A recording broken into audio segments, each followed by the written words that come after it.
air in our lungs. Our eyes are filled with tears today. Our hearts are filled with gratitude. Our children are coming home.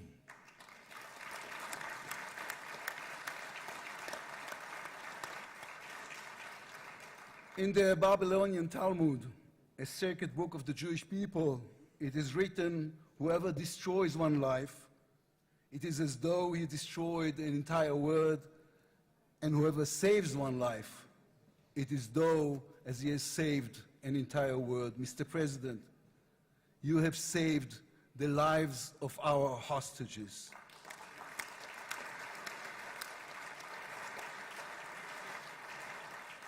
But you saved so much more. You have saved the souls of the bereaved whose loved ones now will be brought home for burial. You have saved thousands of soldiers who will now not fall in battle. And you have saved millions from the horrors of war. You have saved more than one life, and each life is an entire world. This is a historic moment, and a reminder that history is shaped by people. It is shaped by those who know the past, but have the vision to change the future. When you were elected, you declared that you would be the president of peace. You have kept your word.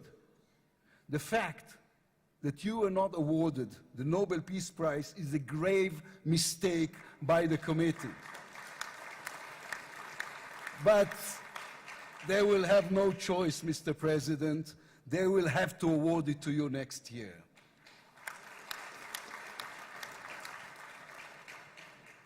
Peace will not come by waiting. It will come by building, by reaching out, and by daring once again to believe. You, Mr. President, have done the unimaginable. We will be eternally grateful. But we also need to take responsibility. The destiny of Israel will always be written by the people of Israel. We must now prove ourselves worthy of what has been achieved. From its founding, Israel has said to the world that our strength, our power, rest upon our values. Israel is the strongest country in the Middle East because we are the only democracy in the Middle East. Because we believe in the principles laid in our Declaration of Independence, which says Israel will ensure complete equality of social and political rights to all its inhabitants, irrespective of religion, race, or sex. It will guarantee freedom of religion, conscience, language, education, and culture. It will safeguard the holy places for all religions. Those are our values. That is who we are as people, as a country. Our neighbors must understand one more thing about us. We are not going anywhere. The Middle East is our home. We are here to stay. Our story did not end in the Bible. It began there. It continues in our laboratories and universities, in our innovation hubs. Hamas, Hezbollah, Iran, and the Houthis, they all read the wrong intelligence reports. The real intelligence report on Israel's intentions is found in the book of Genesis. And I will give you and your descendants after you the land of Canaan for an everlasting possession. We call upon the nations of the Islamic world, on all our neighbors, Saudi Arabia, Syria, others. We are here to stay. We can do great things together. Come and talk to us. Mr. President, you are the one who can make it happen, as you did with the historic Abraham Accords. Then too, no one believed it was possible. Then too, you imposed your vision on everyone. While others spoke of difficulties, you created opportunity. You can be the one to bring the next wave of peace. The people of Israel support this. They want this. We are ready. And you can later today in Egypt with your unbelievably talented team, my friends, Steve Witkoff, Jared Kushner, Marco Rubio, Pete Hegseth, forge a regional alliance that will change not only the Middle East, but the entire world. After 2 years of war, the peoples of this region should look around and ask themselves, whose situation is better? Those who chose the path of peace or those who chose the path of war? Those who invested in their people, in the education of their children, in science and education and technology, or those who invested in hate and in violence? From here I say to all those who demonstrated against Israel these past 2 years, on the streets of London and Rome, in Paris and in Columbia University. I do not represent the government. As you know, I am the leader of the opposition. And I tell you, then, you were deceived. You were deceived. Propaganda experts, funded by terror money, manipulated you. Now that the war has stopped, you have time and a chance to go and learn the facts. The truth is, there was no genocide, no intentional starvation.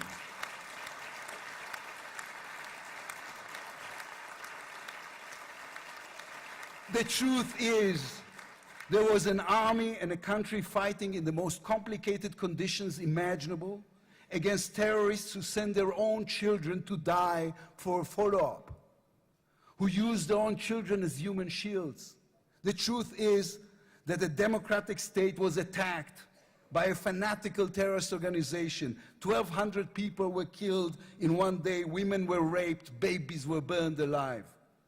And all that, on all the while, they played with your minds, selling you the absurd idea that supporting Islamic terror is somehow a liberal value. There is good and evil in this world. When you stand with Hamas, you stand with evil. When you stand with Hezbollah, you stand with evil. When you stand with the Iranian regime, you stand with evil. When you stand with Israel, you stand on the side of justice.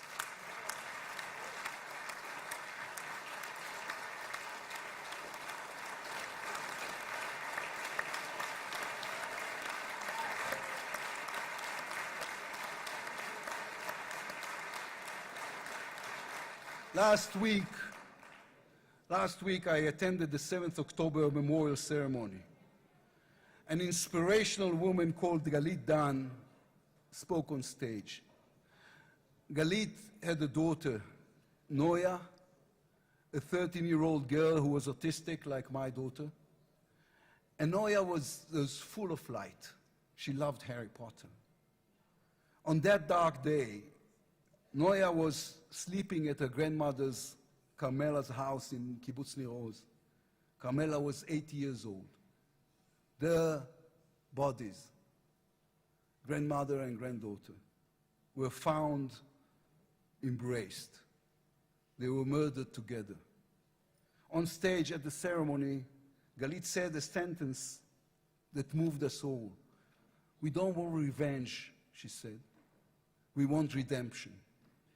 Today, the redemption begins. Israel has endured 2 terrible years on the battlefield and in the international arena. But in those 2 years, we also rediscovered our own greatness. We remember how good we can be. Our pilots who took control of the skies over Iran. Our industries leading the world in technology. Our civil society, which reached out to help every victim of the war. We will move forward toward a different future. Our heroic soldiers who saved us all will fold away their uniforms and rise as teachers and engineers, scientists and innovators investors and small business owners. We will never be able to repay the debt to those who sacrificed everything these past years, to those who, as President Lincoln said, gave the last full measure of devotion.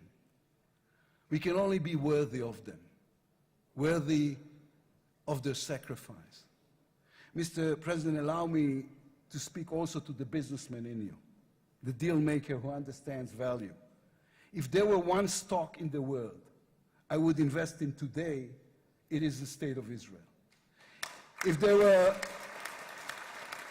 one nation that deserves unrestricted access to GPU chips, to AI and SMR technologies, to American markets, it is the state of Israel. Israel's future is intertwined with our eternal alliance, our strategic and moral covenant with our greatest friends, the United States of America. This war is over. We will always need to stay vigilant, to guard against those who seek our destruction. But the state of Israel is about to reinvent itself. The challenges ahead demand not only strength, but a new vision. It's time to take a new path, to be a nation that is advanced and thriving and peace-seeking. We have waited for this moment, for the end of the war, for the return of the hostages, for the chance to rechannel our grief and loss into the energy needed to rebuild our nation. Thanks to you, Mr. President. Thanks to our soldiers, our lions. Thanks to the millions of great Israeli patriots who filled the streets and the square and never, not for one moment, gave up on the hostages. Thanks to all of them, the strength within us can now rise, succeed, and build for our future and for our children. Thank you very much. God bless the United States of America. Am Israel Chai.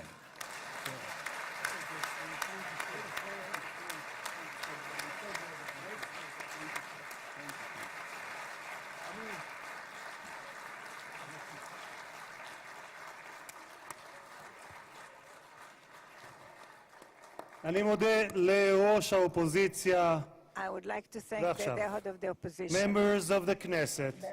It is now my distinct honor to invite the President of the United States of America, His Excellency Donald J. Trump, to address the Knesset.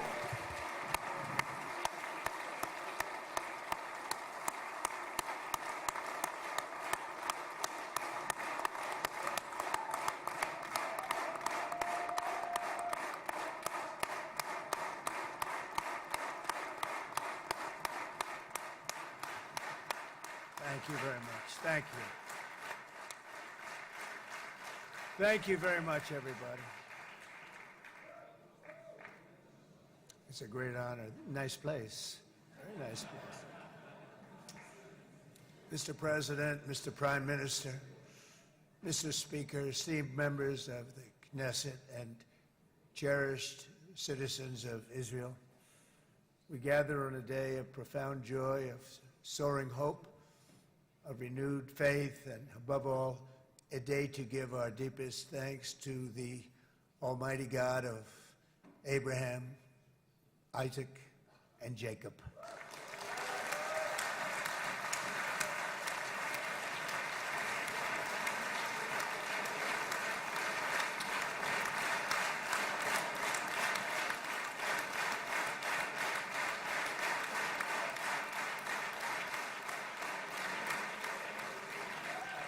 After 2 harrowing years in darkness and captivity, 20 courageous hostages are returning to the glorious embrace of their families, and it is glorious. 28 more precious loved ones are coming home at last to rest in this sacred soil for all of time.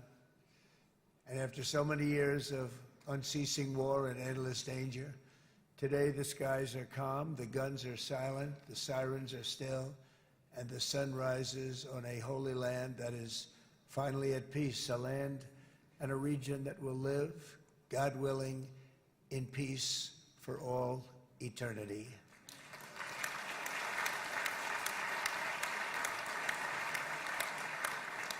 This is not only the end of a war, this is the end of an age of terror and death and the beginning of the age of faith and hope and of God. It's the start of a grand concord and lasting harmony for Israel and all the nations of what will soon be a truly magnificent region. I believe that so strongly. This is the historic dawn of a new Middle East. I want to express my gratitude to a man of exceptional courage and patriotism whose partnership did so much to make this momentous day possible. You know who I'm talking about. There's only one, Prime Minister Benjamin Netanyahu. Bibi, please stand up.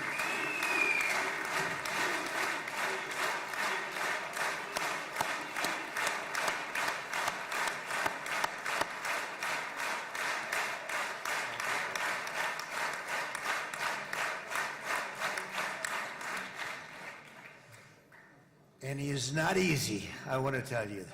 He's not the easiest guy to deal with, but that's what makes him great. That's what makes him great.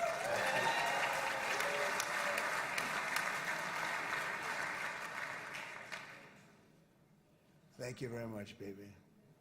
Great job.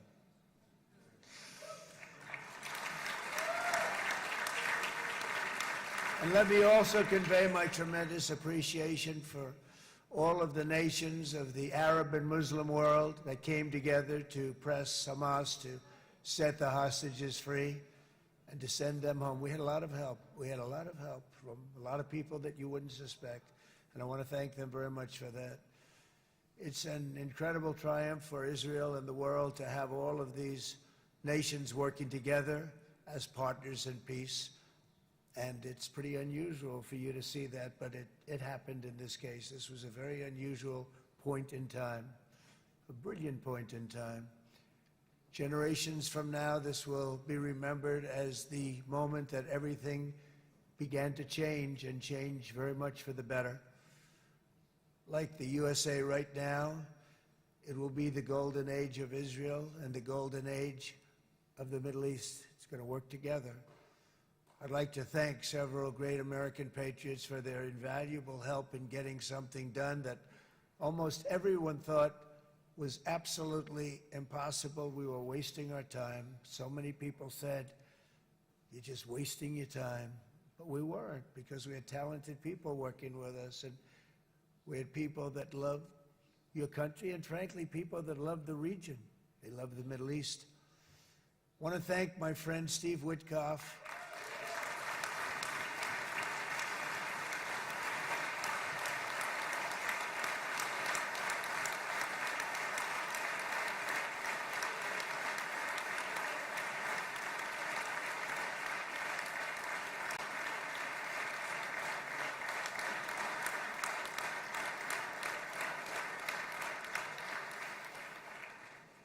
You know, Steve was chosen by me. He never did this before, but I knew him as a few things. He was a great businessman, but I know a lot of great businessmen, to be honest with you. He had tremendous negotiating skills, but I know a lot of people that negotiate pretty well, although it is an art. But there are people that can negotiate pretty well. But most importantly with Steve, he's just a great guy. Everybody loved him. Everybody. I mean, I know some negotiators that are so good, but you wouldn't have had peace in the Middle East. It would be in World War III right now with some of these guys. Everybody loves Steve, and they respect him, and they somehow can relate to him. I've known him for many years, and I've seen it over and over again. להוציא את חבר הכנסת עודה, להוציא אותו מהאולם, להוציא אותו מיד, החוצה, החוצה. Please expel this Knesset member. Please expel this Knesset member. להוציא גם את חבר הכנסת כסיף. להוציא את חבר הכנסת כסיף מהאולם. expel Knesset member Kasif להוציא out אותו of the מיד. hall. Please expel him immediately.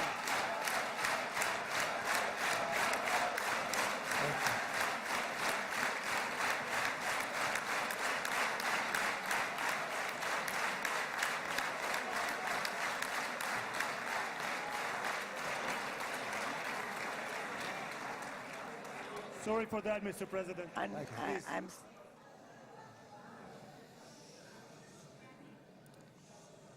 That was very efficient.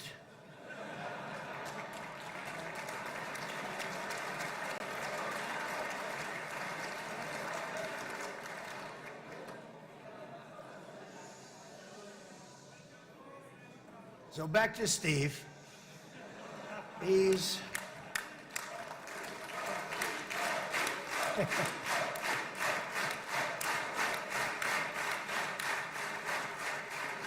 But I tell one story because he was so involved, and then we called in Jared. We called and we need that brain on occasion. We got to get Jared in here. We got to get a certain group of people. But Steve started this all by himself. I call him Henry Kissinger, who doesn't leak.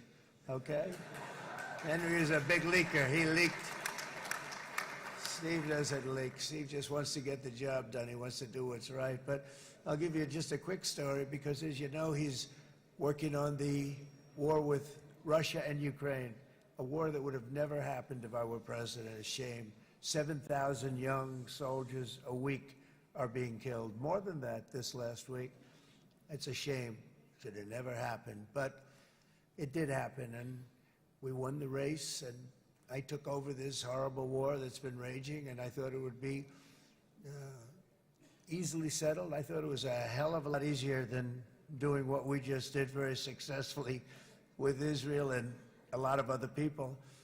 But this came first, and we'll get that one. But I set up a meeting for him to meet with President Putin, thinking it would be a 15 or a 20-minute meeting. Steve had no idea about Russia, had no idea about Putin too much, didn't know too much about politics, wasn't that interested. He was really good at real estate, but he had that quality that I was looking for, and I didn't see it around in too many ways. And I set up the meeting with Putin, and I called. I said, is Steve finished yet? That was about a half an hour into the meeting.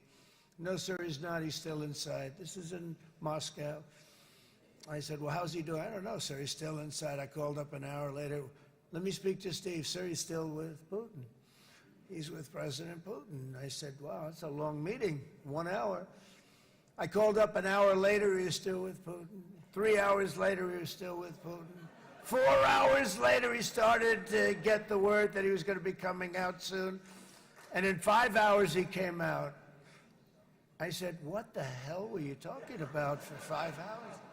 And he says, just a lot of interesting things. We're talking about a lot of interesting things, including what he went in there for, but you can't talk about it for 5. You can talk about it for a certain period of time, and you know what you're getting. But that's a talent.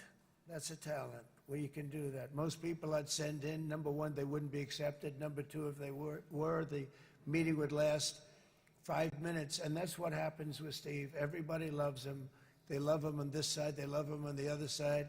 And he really is. He's a great negotiator because he's a great guy. So thank you very much, Steve, very much.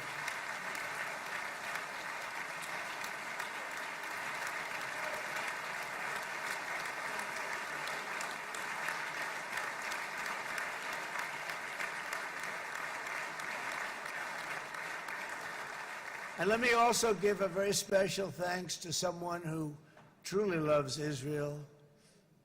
In fact, loves it so much that my daughter converted. My daughter converted. I didn't know this was going to happen. And Ivanka's here.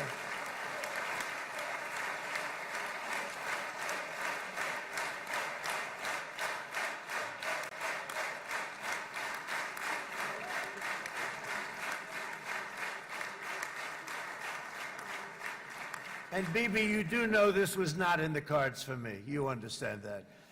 And she is so happy, and they are so happy. At least I think they're happy.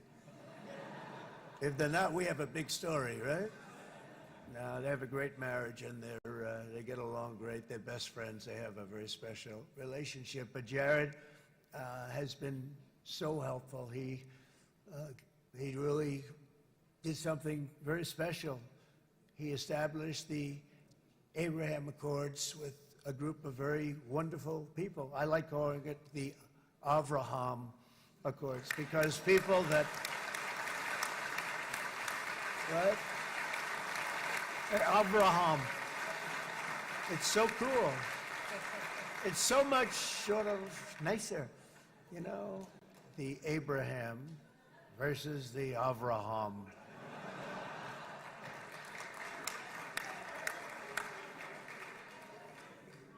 I just don't want to sound too sanctimonious when I do it, so, you know, I sort of split it up.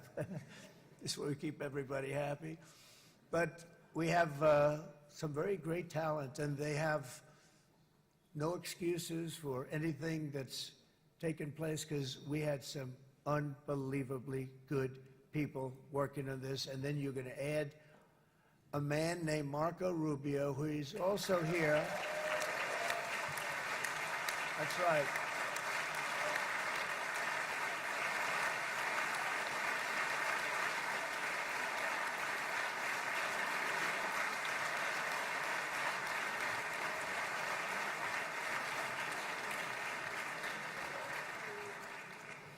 And I have a prediction that Marco will go down, I mean this, as the greatest Secretary of State in the history of the United States. I believe that. I believe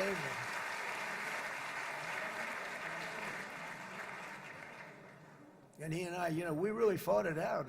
You remember, he was tough. He was nasty. Who the hell thought this was going to happen, Marco, right? And now I'm saying he's going to go down as the greatest. He will. He was always smart and sharp, and people respect him. And then we have somebody who's young, but an unbelievable leader. I saw it a long time ago, and he's turned out to be even better than we thought. Right, Susie? I think even better. And that's Pete Hegseth, who is our Secretary of War, formerly Secretary of Defense.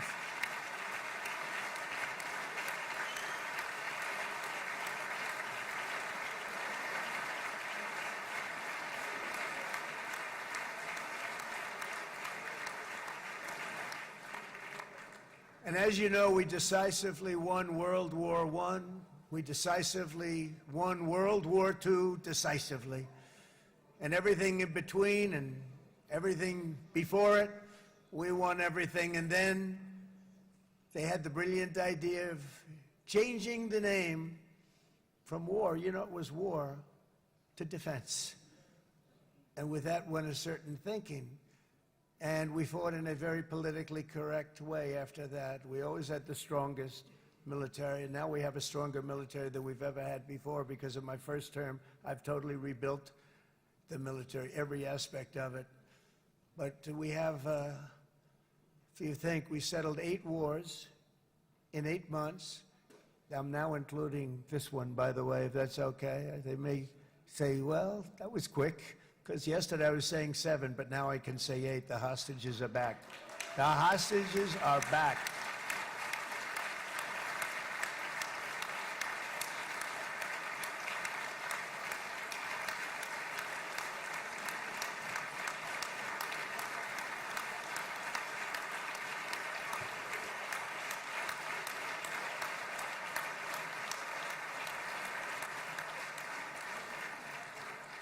It is a good feeling. Isn't that nice to say? You know, I just said the hostage. First time I said the hostages are back. It feels so good to say it.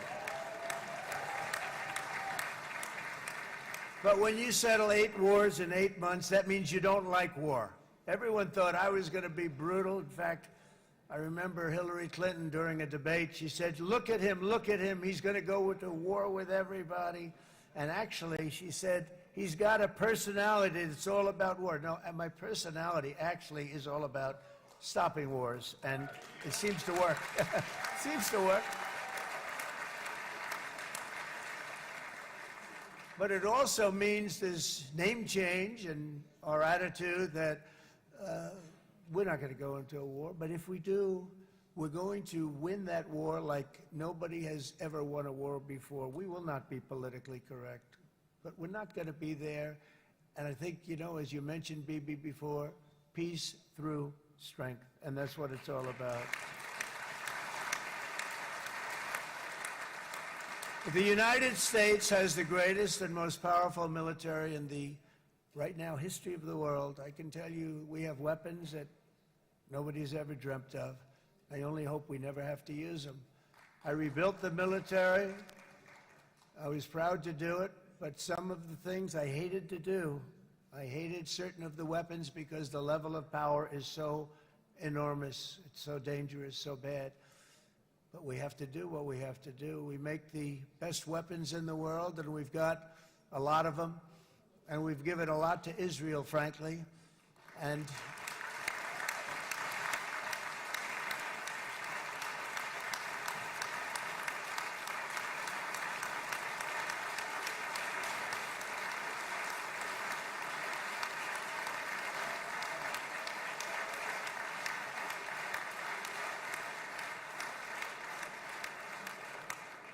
I mean, Bibi would call me so many times, can you get me this weapon, that weapon, that weapon? Some of them I never heard of, Bibi, and I made them.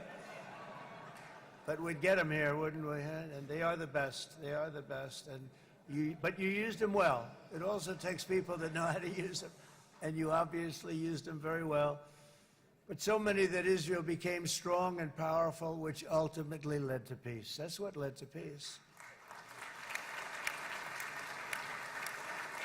So as we celebrate today, let us remember how this nightmare of depravity and death all began. 2 years ago, on the eve of the Simchat Torah holiday, thousands of innocent Israeli civilians were attacked by terrorists, and one of the most evil and heinous desecrations of innocent life the world has ever seen, the worst slaughter of Jews since the Holocaust. The cruelty of October 7th struck to the core of humanity itself. Nobody could believe what they were witnessing. The United States of America grieved alongside you, and we mourned for our own citizens who were so viciously taken that day. And to all the families whose lives were forever changed by the atrocities of that day, and all of the people of Israel, please know that America joins you in those two everlasting vows: never forget and never again.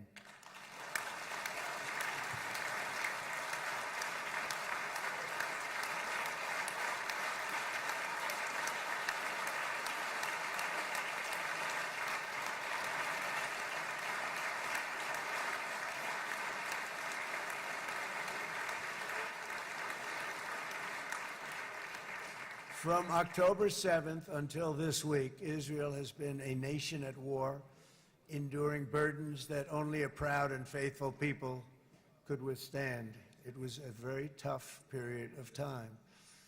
For so many families across this land, it has been years since you've known a single day of true peace.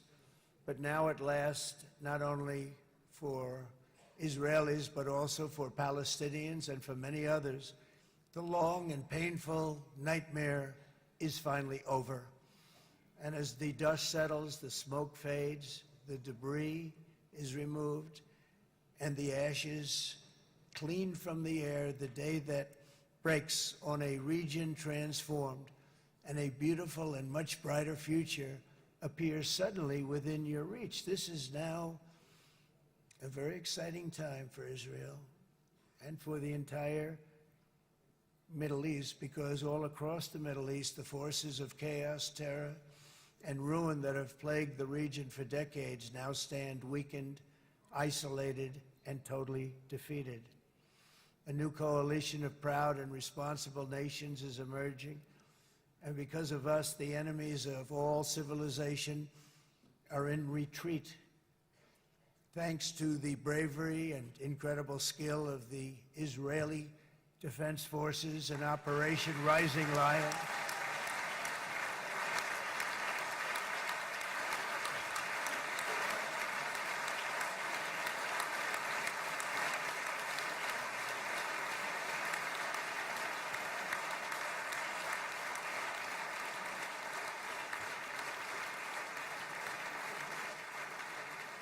minute.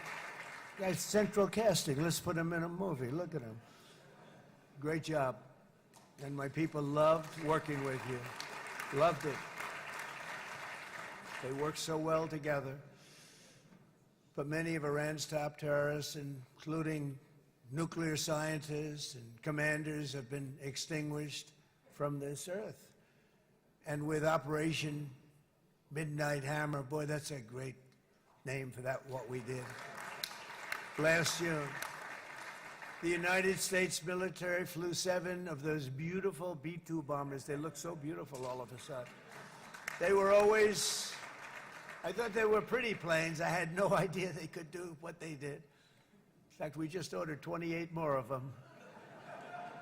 A little updated version. We ordered a whole pile of them.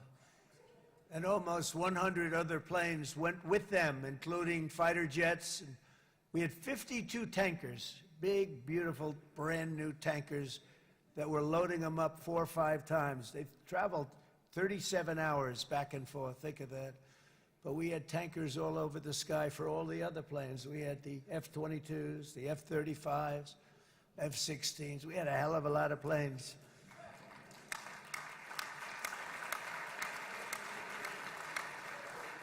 So we had 52 gas stations in the sky. That's what they call them. I'll tell you, I wouldn't want to be flying one of them. We have our great General Raisin Cain right here. General, stand up. This guy, what a general. Thank you.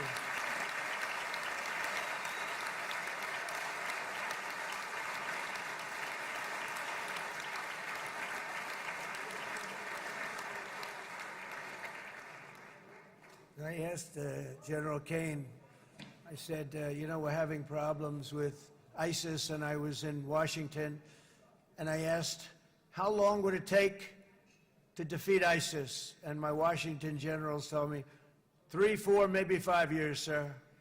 I said, I don't get it. We got the best equipment in the world. Why? So I flew to Iraq, and I met with a man named Cain. He said, what's your first name? He said, they call me Raisin, sir. I said, wait a minute, your name is Raisin Cain? I've been looking for you for a long time. You gotta be kidding. So they told me 3, 4, 5 years to defeat ISIS. And I sit down with him and I say, why is it? I flew there in the dark of night. I landed, I'll never forget it. It's quite a trip. I'm glad I made it because I met him. I said, could I ask you, General? I come down. He said with another general and a sergeant. Everybody was like central casting. They could go into a movie right now. Between him and you guys over here, we could get rich making movies, okay? And they got along so great. That's the beautiful thing, that your military and our military, Bibi, got along so great. But I was told by the television generals in Washington, we have the best equipment in the world. Why is it taking so long? And they said, 4 years. I said, so let me ask you, Raisin, how long would it take you to defeat ISIS? Sir, we can do it in 3 weeks, but you'll probably have some time left over. I said, you gotta be kidding. What the hell are you talking about? They said 4 years. I said, well, sir, look, it's not my place to say, but you're asking me the question. What you have to do is you hit them from the west, you hit them from the north, you hit them from the south, you hit them above, you hit them below. I said, so why didn't they do it? And he didn't want to speak badly of his superiors, which is hard to believe they were his superiors. Should have been the other way around a long time ago, because he's the one that did Operation Hammer. It was flawless. It was flawless. It was absolutely flawless. And I said, so you really think you can do it in 4 weeks? Yes, sir, 100%. You have to do it differently than they were doing it. They were using one base, and it was hundreds of miles away. And he says, we have all these portable bases all over the Middle East. And they didn't want to use them because they didn't want to offend the country where the portable, they wouldn't have even known what the hell the planes were going up, right? They wouldn't have known, but he said, no, they didn't want to defend anybody, offend anybody. And but we can do it in 4 weeks. I said, you sure about that? I'm going to call you back. I'll call you back on Monday. I'm going back to Washington. But you think 4 weeks? Yes, sir, I think we can do it in 4 weeks. We'll have time left over. So I call him on Monday. I said, you think you can do it? 4 weeks. I said, go ahead and do it. He did it. I'll tell you, he did it in 4 weeks, less than 4 weeks. So, General, stand up, please. Again, this is a real general. This is not a television general. He doesn't want to go on television.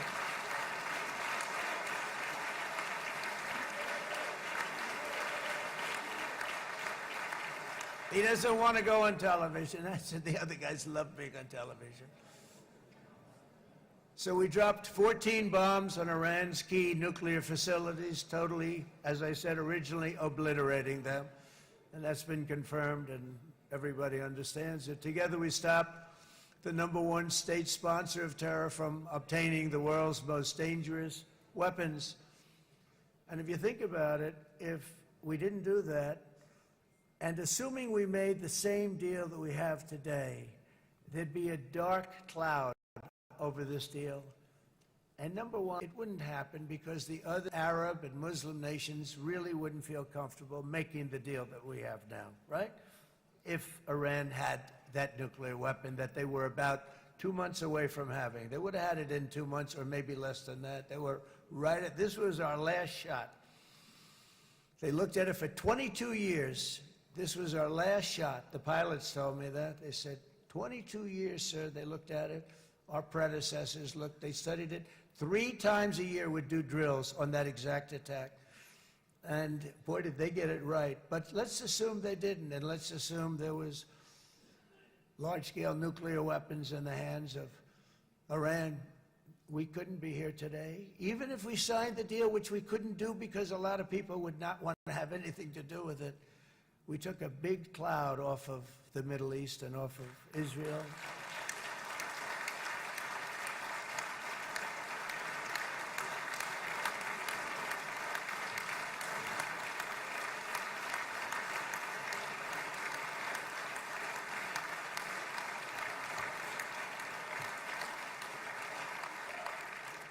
And it was my honor to help. But isn't it true, though, that can you imagine the same, let's assume, Bibi, the same documents, we had everything the same, but you had somebody out there that was, in the opinion of everybody, all-powerful in the Middle East. They took a big hit, didn't they? Didn't they take a big hit? Boy, oh boy. They got it from one side, from the other. And you know it would be great if we could make a peace deal with them, and I think that's big. Would you be happy with that? Wouldn't it be nice, I think? Because I think they want to. I think they're tired. Somebody said, sir, they're starting their nuclear program again. I said, let me tell you something. They're not starting anything. They want to survive. The last thing they want to do is start digging holes again in mountains that just got blown up and start. They're not doing it. They want to survive, okay? But I think we have a chance. Steve, you, and I think Jared, come on, I'll call you back for another one. We always bring Jared when we want to get that deal closed. We bring Jared, but Steve, you and Jared and the General and Pete and Marco, you'll get that deal done easy. I think that'll be easy. But first we have to get Russia done. We got to get that one done. If you don't mind, Steve, let's focus on Russia first, all right? We'll get it done. In Lebanon, the dagger of Hezbollah, long aimed at Israel's throat, has been totally shattered. My administration is actively supporting the new president of Lebanon in his mission to permanently disarm Hezbollah's terror brigades. He's doing very well. And build a thriving state at peace with its neighbors, and you're very much in favor of that, I know. And good things are happening there, really good things. And with this week's ceasefire, we've achieved the most challenging breakthrough of them all. The most challenging breakthrough maybe ever. I mean, I've never seen anything like it. I've been involved in a lot of success. I have never seen anything like what's going on today all over the world. People are dancing in the streets, not just in Israel. They're dancing in the streets of countries that would have never danced in the street about what's happening today. They're dancing in those streets. So this long and difficult war has now ended. You know, some people say 3,000 years, some people say 500 years, whatever it is. It's the granddaddy of them all. And in an unprecedented achievement, virtually the entire region has endorsed the plan that Gaza will be immediately demilitarized, that Hamas will be disarmed, and Israel's security will no longer be threatened in any way, shape, or form.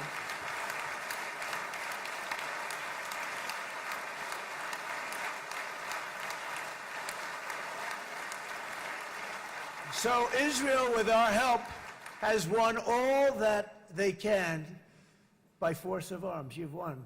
I mean, you've won. Now it's time to translate these victories against terrorists on the battlefield into the ultimate prize of peace and prosperity for the entire Middle East. It's about time you were able to enjoy the fruits of your labor. Mr. Opposition Leader. I said he's a very nice opposition leader. I think, no, he's a nice man. Bibi, he's a nice man. Good. He knows what he's doing, right?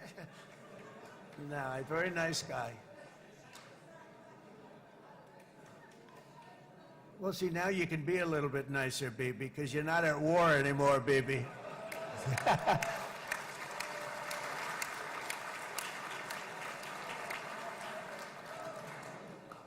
But only by embracing the opportunities of this moment can we achieve our goal of ensuring that the horrors of recent years will never happen again. You don't want to have to go through this again. 8 years ago, I came to this region on a very special first trip abroad as the President of the United States. I came here very early at your request. I addressed the leaders of the Arab and Muslim world gathered in Saudi Arabia and said that it was time to build a future free of the grip of extremism and terror. And interestingly, right now, as soon as I'm finished, I'm quite late. You've kept me quite late between opposition leaders and Bibi's brilliant but very long speech. I thought I was going to run up here, make a speech, and then head to Egypt. It didn't work out, though. And you made a pretty long one, too, Sarah.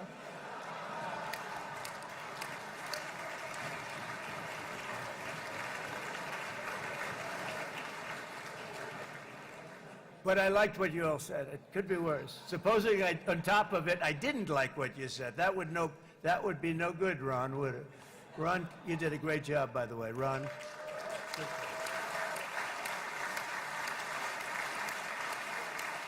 Yeah.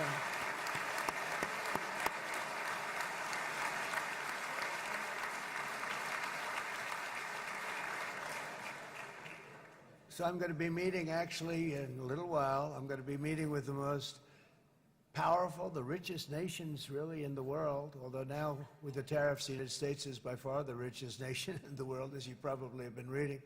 But the richest nations, most powerful nations, you know, tremendous, headed by some tremendous people in many cases. Some cases I wouldn't say necessarily I would endorse, but I will tell you, some incredible people that really helped us make this all possible. So I'll be going there. I'll be quite late. They might not be there by the time I get there, but we're going to give it a shot. But the journey we started back then led to the crushing defeat of the ISIS caliphate, to the monumental Abraham Accords, and ultimately to the historic ceasefire this week, in which many of those same nations really played a very pivotal role, I have to tell you. Steve will tell you that. Jared will tell you that. Together, we've shown that peace is not just a hope that we can dream about. It's a reality we can build upon day by day, person by person, and nation by nation. And because of that, the Middle East is finally ready to embrace its extraordinary potential. You have extraordinary potential in this region. It should now be clear to everyone throughout the region that decades of fomenting terrorism and extremism, jihadism and anti-Semitism have not worked. They haven't worked. They've been a disaster. They've just killed. They've killed. They've backfired completely and totally. They've just totally backfired. Everything that you thought, take it worst case, it's turned out to be worse than that. They have not worked. From Gaza to Iran, those bitter hatreds have delivered nothing but misery, suffering, failure, and death. They've served not to weaken Israel, but to annihilate the very forces that did the most to foment this hatred. And it's really, I mean, everybody that's tried it has become irrelevant. Meanwhile, we've seen those nations that set aside their differences, reached across ancient divides, and pursued engagement are now among the most successful in the region. They're getting along with Israel, and they're doing great. And I can tell you the 4 nations that joined the Abraham Accords early on, and you'd all be doing me a favor, and I'm going to be saying this in a little while to some other friends, would love you all to, is this right, Jared? Join up in the Abraham Accords. We have to join up and get together. You can have that whole thing filled out. We had a very weak administration, worst president in the history of our country by far. And Barack Obama was not far behind, by the way.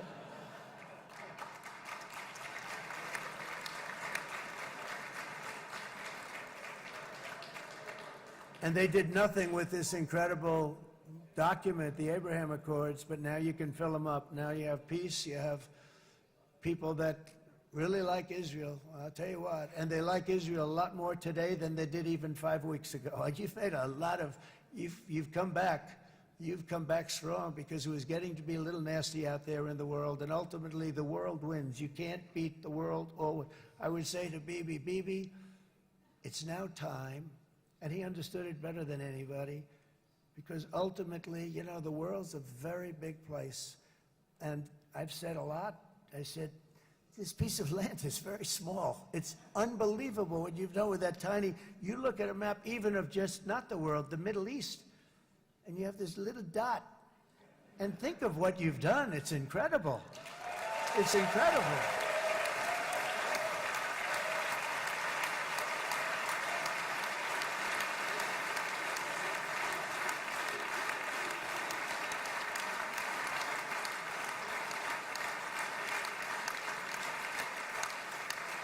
But the world is loving Israel again. And I said to him, you know, the world is big and it's strong. And Ron, ultimately, the world wins. And we don't have to worry about that now. But there was getting to be a period of time over the last few months, you know, the world wanted peace and Israel wanted peace. Everybody did. Everybody did. And what a victory it's been, right? What a victory it's been. If you would have gone on for 3, 4 more years, keep fighting, it was getting bad. It was getting heated. The timing of this is brilliant. And I said, Bibi, you're going to be remembered for this far more than if you kept this thing going, kill. It would be it would not be the same. And I just want to congratulate you for having the courage to say, that's it, we've won. And now let's enjoy our lives and let's rebuild Israel and make it stronger and bigger and better than it's ever been before. You're going to do that. Took a lot of guts. And the choice for Palestinians could not be more clear. This is their chance to turn forever from the path of terror and violence. It's been extreme, to exile the wicked forces of hate that are in their midst. And I think that's going to happen. I've met some people the last couple of months that want to see it happen very much. And after tremendous pain and death and hardship, now is the time to concentrate on building their people up instead of trying to tear Israel down. We don't want that to happen again. And the total focus of Gazans must be on restoring the fundamentals of stability, safety, dignity, and economic development so they can finally have the better life that their children really do deserve after all these decades of horror. I intend to be a partner in this effort in the sense that we're going to help and we're going to do something that became unbelievably popular. Everybody wants to be on it. It's called the Board of Peace, okay? How about that? Is that a beautiful name? Like a board of peace.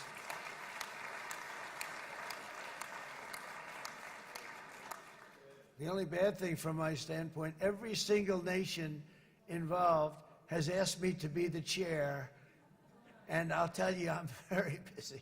I didn't count on that, but you know what? If we do it, we'll do it right, and we have unbelievable power and wealth, because you're going to need wealth. You're going to need wealth to rebuild things, and they have wealth like few people have wealth. I want to thank the Arab and Muslim nations for their commitment that they've made to support a safe rebuilding of Gaza and beyond. I have many Arab countries, very wealthy countries, that came up and said, we'll put up tremendous amounts of money to get rebuild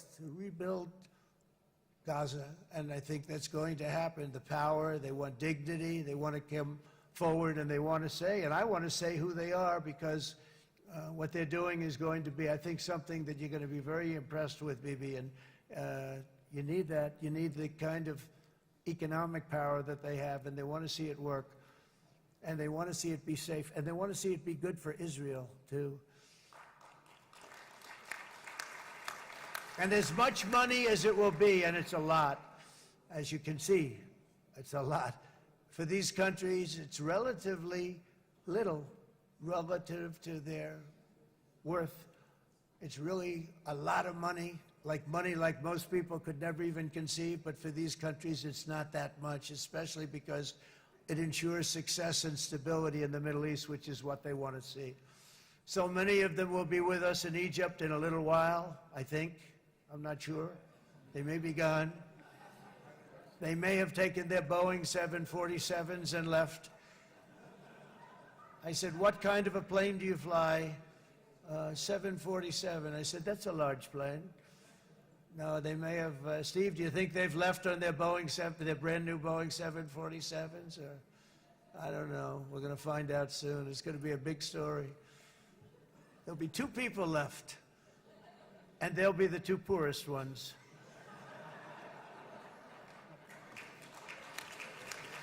But it will be the wealthiest and most powerful group of nations. So the group that we have assembled, that's waiting for us, is the wealthiest and most powerful group ever assembled at one time. There has never been a group like this, and they're only looking for good. They want good. They're going to do good. And as those commitments are made, I'm going to let the world know who's doing it, because they really deserve to get the credit, and some of them probably won't want the credit, but they deserve it. It's more obvious than ever that the productive and responsible nations of this region should not be enemies or adversaries. You should be partners and eventually even friends, and that's what's going to happen. I know it. Together you can stand against the forces of chaos. Yeah, you go ahead. That's an important point.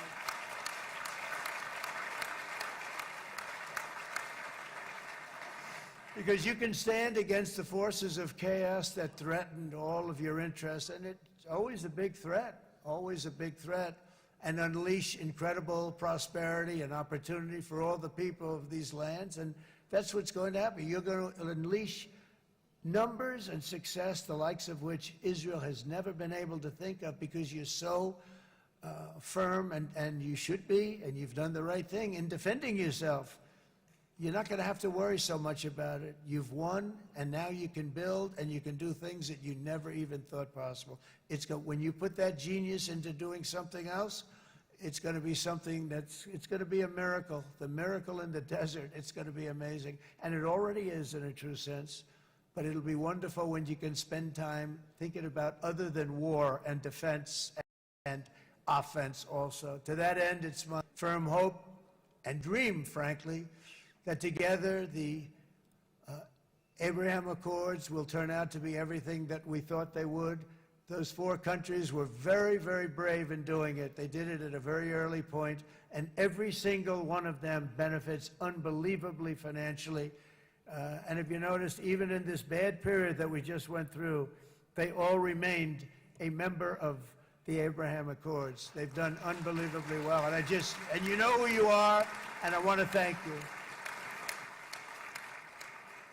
And they've stayed because of loyalty, but they've also stayed because it was really good business. They've made a lot of money being members, and you're going to all, I hope that every one of the countries that we're seeking, Jared, I hope they join quickly. No games, no nothing. Just join, get it. It's going to be a great peacemaker.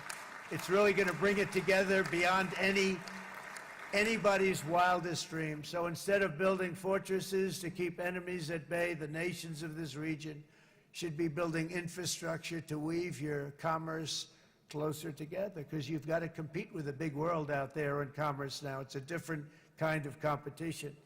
Instead of making weapons and missiles, the wealth of this region should flow to schools and medicine, industry, and frankly, the new hot thing, artificial intelligence. It's a lot of intelligence they're going to have to be thrown off to pay back these sums of money that they're doing. But that's really the hot one. And I might say that the United States, a year ago, was a dead country. I say it to people. I heard it first from the King of Saudi Arabia. I then heard it from UAE. I heard it from Qatar. I heard it from many other countries. A year ago, the United States of America was a dead country. Now it's the hottest country anywhere in the world. It is the hottest. There's no question about it.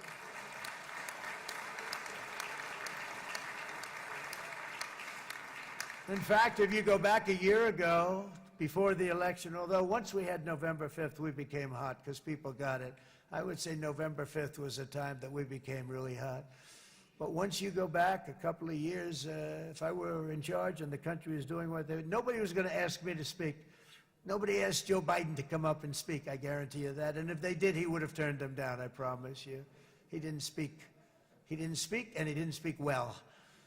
But all of the countries in the Middle East, it could have, what we're doing now, it could have happened a long time ago, but it was strangled and set back almost irretrievably by the administrations of Barack Obama and then Joe Biden. It was, there was a hatred toward Israel. There was an absolute hatred. The setbacks really started when President Obama signed the Iran nuclear deal. This was a disaster for Israel, and it was a disaster for everyone. And I remember that Bibi Netanyahu came to the United States and worked so hard to try and get Obama not to do that deal.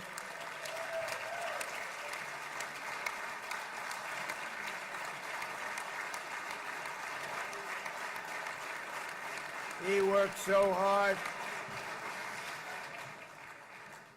But it was like talking to a wall. I remember him telling me it was like talking to a wall. They wanted to go with Iran. They chose Iran, frankly, over a lot of other good nations, but specifically Israel. And that was the beginning of a very bad period of time. You had Obama go out, and the Iran nuclear deal turned out to be a disaster. And by the way, I terminated the Iran nuclear deal, and I was very proud to do it.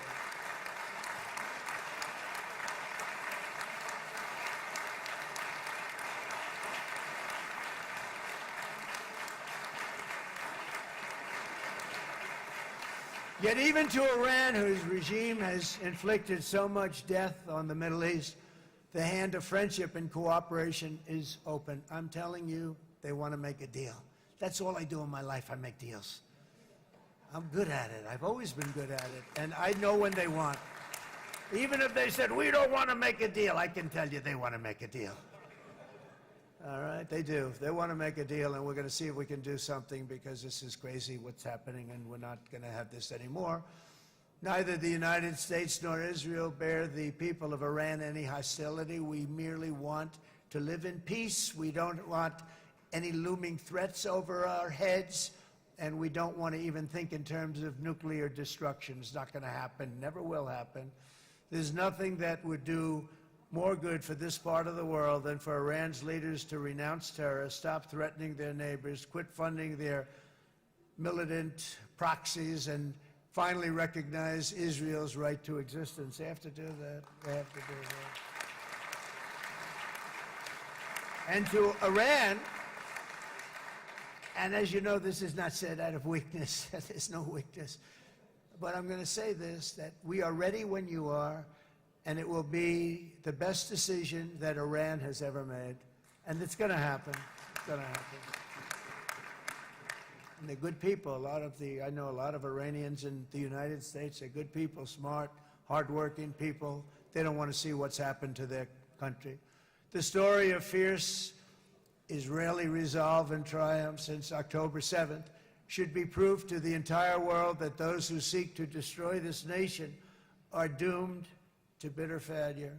The state of Israel is strong, and it will live and thrive forever.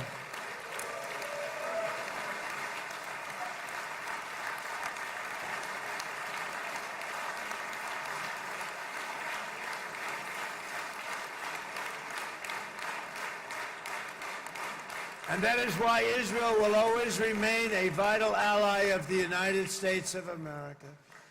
Israelis share our values, field one of the world's most powerful militaries. You really do. You have an amazing, what a job you've done. And have one of the most innovative economies on earth. Those are just a few of the reasons why I'm proud to be the best friend that Israel has ever had. And they all say it. In the White House. They all say it. I guess it's true because everybody says it, baby. You said it today. Thank you. But as president, I terminated the disastrous Iran nuclear deal, and ultimately I terminated Iran's nuclear program with things called B-2 bombers. It was swift, and it was accurate, and it was a military beauty. I authorized the spending of billions of dollars, which went to Israel's defense, as you know. And after years of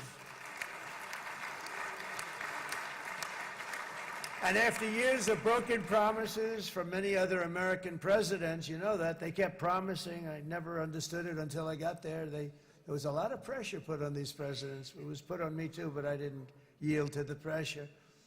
But every president for decades said, we're going to do it. The difference is I kept my promise and officially recognized the capital of Israel and moved the American embassy to Jerusalem.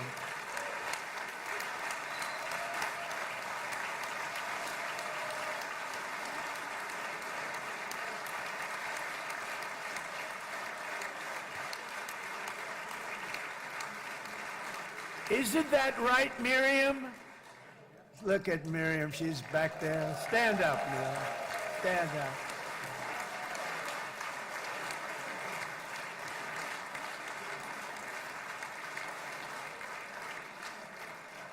Miriam and Sheldon would come into the office. They'd call me. He'd call me. I think they had more trips to the White House than anybody else I can think of. Look at her sitting there so innocently.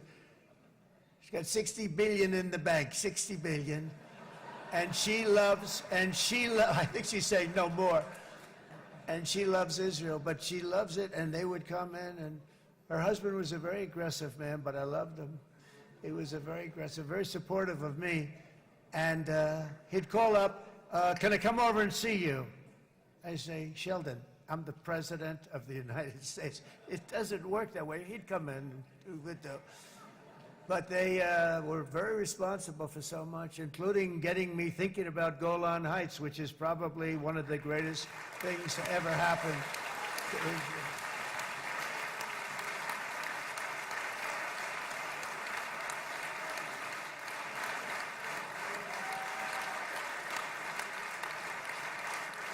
Miriam, stand up, please. She really is. I mean, she loves this country.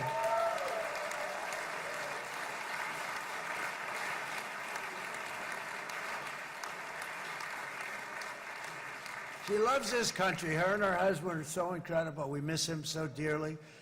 But I actually asked her, I'm going to get her in trouble with this, but I actually asked her once, I said, so Miriam, I know you love Israel. What do you love more, the United States or Israel? She refused to answer. That might mean Israel, I must say. We love you. Thank you, darling, for being here. That's a great honor. Great honor. She's a wonderful woman. She is a great woman. I've always stood for the people of this community, and I always will. I'll always be with you. I'm always going to be with you. I guess maybe something could happen to change my mind. Somebody that's really stupid gets into office and wants to do really bad things, but that's about it. And we don't think we're going to have that happen. I hope we're not going to have that happen. And this man is a good man right here. These two men are good men right here.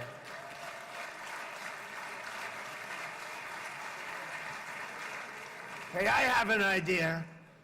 Mr. President, why don't you give him a pardon? Give him a pardon. Come on.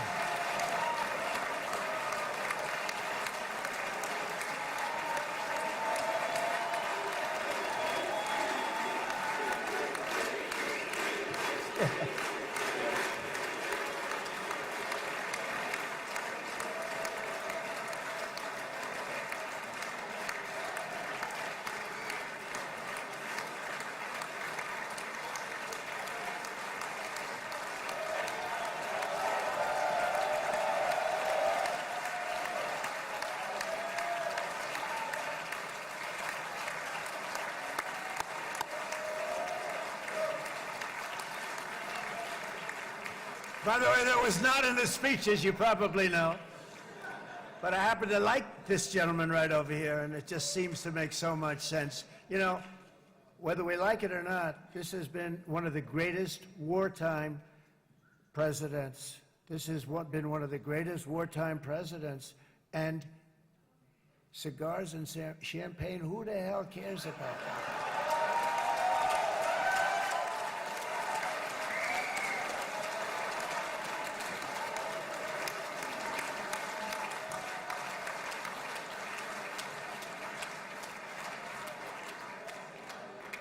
All right, enough controversy for the day, right?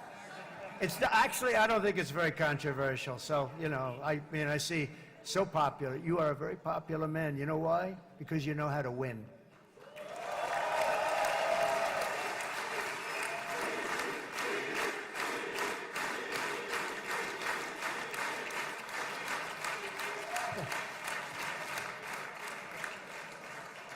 Over the past 2 years, I've met many of the families of the Israelis taken hostage and those that were taken hostage. Unbelievable. I've looked into their eyes. I've seen the worst nightmares of their suffering, but I've also seen something else, the beautiful love of the people, the love of people, frankly, that hold things together, the love that gives you the courage to carry on through thousands of years of persecution and repression, and to emerge with the heart of David. It's the heart of David. It's that love that's defeated the enemies of civilization, built this incredible country and this unbelievable economy, and forged one of the great democracies of the world.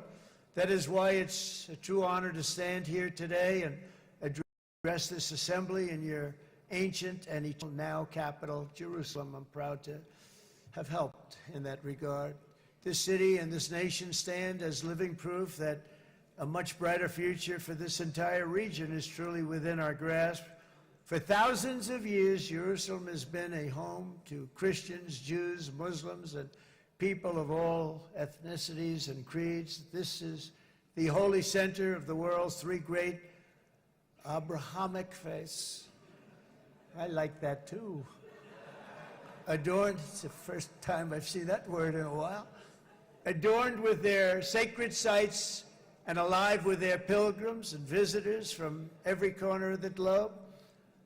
But here between the Western Wall, the Temple Mount, and the hill called Calvary, people of every faith and background live, work, pray, serve, and raise their families side by side, and they do it with love.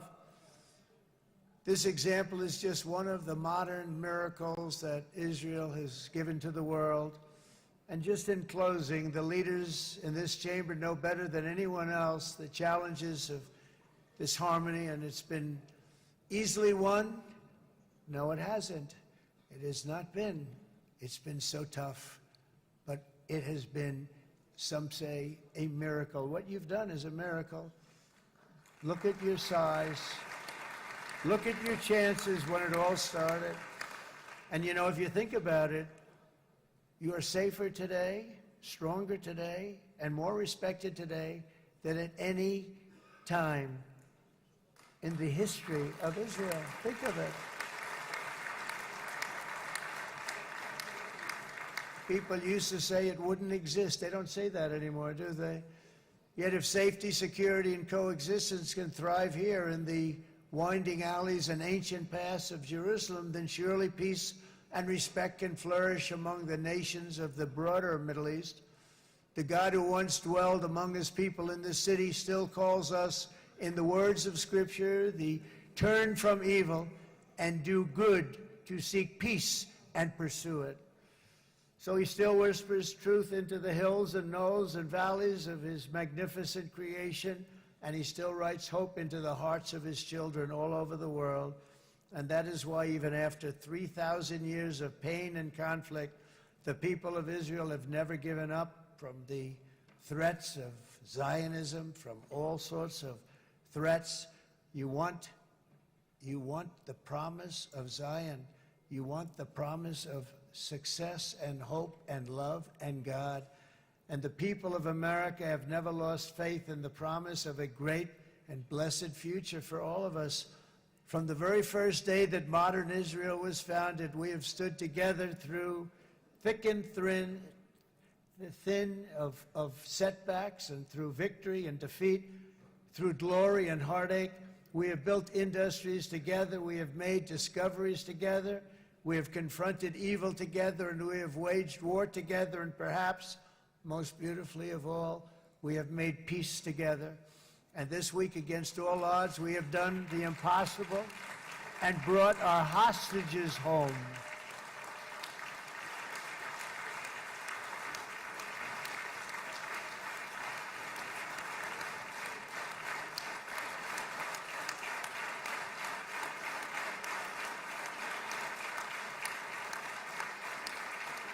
So now we're going to forge a future that is worthy of our heritage. We're going to build a legacy that all the people of this region can be proud of. New bonds of friendship, cooperation, and commerce will join Tel Aviv to Dubai, Haifa to Beirut, Jerusalem to Damascus, and from Israel to Egypt, from Saudi Arabia to Qatar, from India to Pakistan, from Indonesia to Iraq, from Syria to Bahrain, Turkey to Jordan, the United Arab Emirates to Oman, and Armenia to Azerbaijan, another war that I just settled. We are going to have hope, harmony, opportunity, and happiness here in the spiritual and geographic center of the entire world. That's what you are. Israel, America, and all of the nations of the Middle East will soon be safer, stronger, greater, and more prosperous than ever before.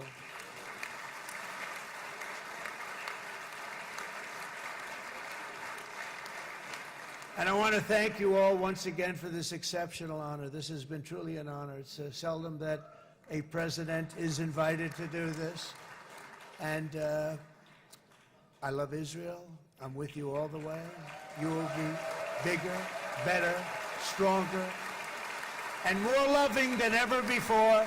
Thank you very much. God bless you. God bless the United States of America. And God bless the Middle East. Thank you, everybody.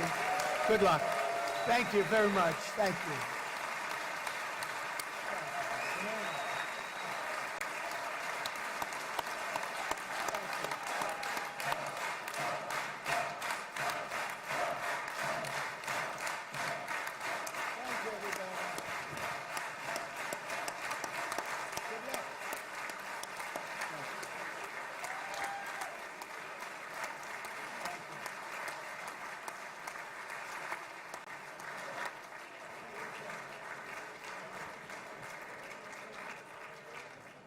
אני מודה לנשיא ארצות הברית של אמריקה על דבריו. חברות וחברי הכנסת, תם סדר היום. הישיבה הבאה תתקיים ביום שני, כ"ח בתשרי התשפ"ו, 20 באוקטובר 2025 בשעה 16:00. חג שמח ובשורות טובות. ישיבה זו נעולה. finished. כבוד הנשיאים וכבוד יושב ראש הכנסת.